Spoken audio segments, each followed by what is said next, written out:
Well, we asked the Foreign Ministry spokeswoman her expectations of the Canadian-Iranian relationship should there be a deal between Iran and world powers. And she said that the nature of that relationship would essentially be up to Canada and not Iran. She said that Iran expects that if a deal is signed, that all countries would respect it.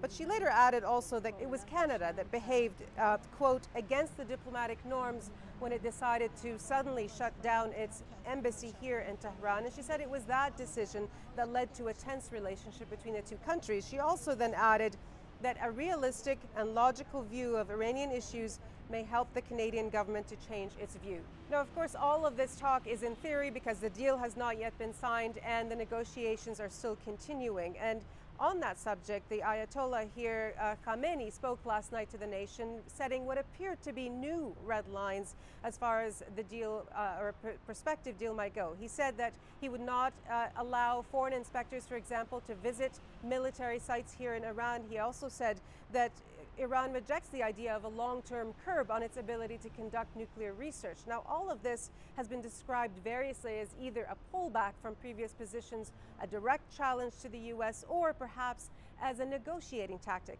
It's very difficult to know what precisely motivated those comments, but what we do know is that those negotiators are in Europe after getting clear instruction from the Ayatollah, from this country's leadership, and that they would not be there negotiating without knowing what precisely the red lines were.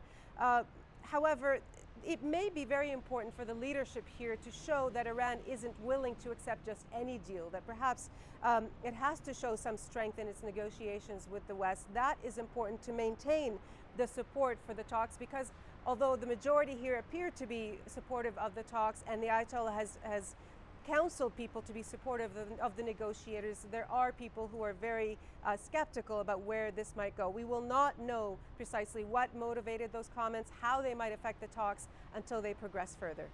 Nahlah, CBC News, Tehran.